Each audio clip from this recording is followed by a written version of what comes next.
Assalamualaikum warahmatullahi wabarakatuh. Halo semuanya, selamat pagi, siang, sore, atau malam, dan selamat datang kembali di video micro teaching ataupun biologi pertanian NSPFP IKIPB.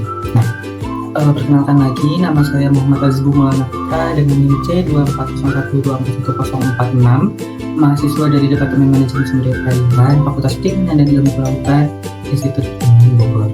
Nah, pada kesempatan kali ini, kesempatan yang berbahagia ini saya akan bukan memandu tapi lebih ke menceritakan kembali experience saya pada rangkaian praktikum reproduksi ikan, khususnya terkait analisis diameter telur yang sudah dilakukan pada hari ini di tanggal 13 September 2025.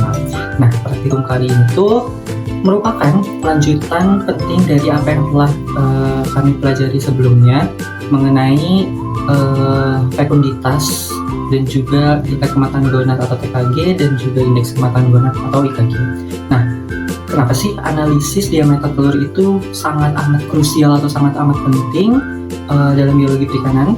Nah, tujuannya itu adalah untuk mengetahui ukuran telur ikan untuk mengetahui perubahan individu menjelang pemijahan.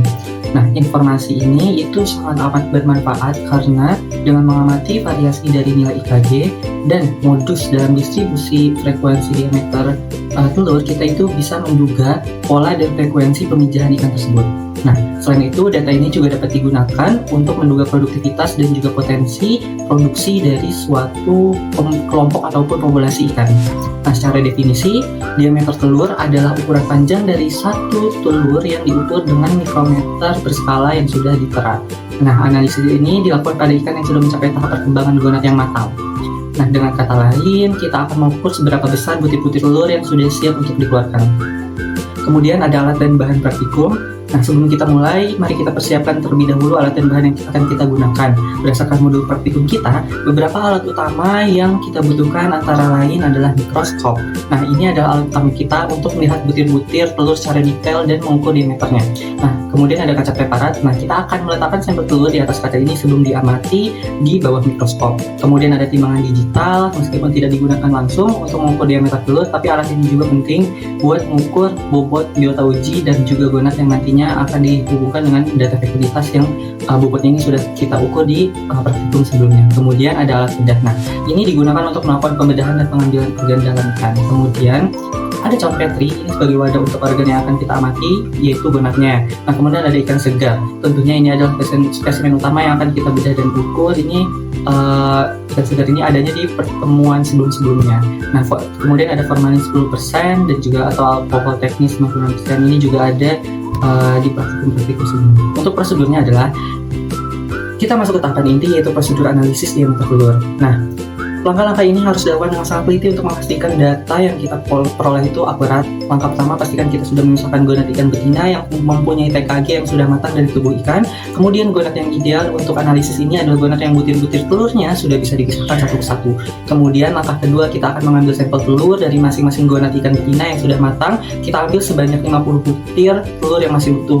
Namun pada saat praktikum tadi kami meneliti sebanyak 75 per bagian gonad. Nah, pengambilan sampel ini dilakukan secara acak untuk mendapatkan gambaran yang representatif. Setelah mendapatkan 75 butir telur, kita masuk ke langkah ketiga, yaitu meletakkan sampel pada kaca preparat. Sebisa mungkin atur ke 50 butir telur tersebut agar tidak saling bertumbukan. Dengan begitu kita bisa mengamatinya dengan jelas di bawah mikroskop. Langkah keempat adalah pengamatan di bawah mikroskop. Nah, kita akan mengamati sampel yang sudah diletakkan di kaca preparat dengan menggunakan mikroskop yang sudah dilengkapi mikrometer berskala.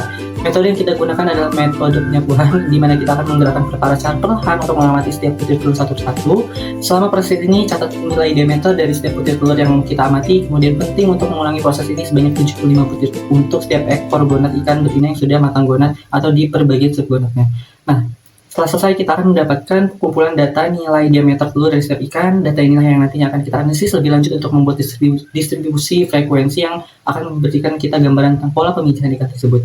Nah, demikianlah penjelasan mengenai prosedur dan juga pengalaman kami pada praktikum analisis diameter telur. Data yang kita kumpulkan ini bersama dengan data fekunditas akan menjadi materi utama dalam pembahasan laporan praktikum kita. Nah, seperti yang tertera di modul, The secret of discipline is motivation. When a man is sufficiently motivated, discipline will take care of itself. Nah, oleh karena itu, mari kita terus semangat dan disiplin dalam setiap proses pembelajaran kita. Semoga penjelasan ini bisa membantu teman-teman dalam memahami setiap tahapan yang harus dilakukan. Sampai jumpa di praktikum selanjutnya. Assalamualaikum warahmatullahi wabarakatuh.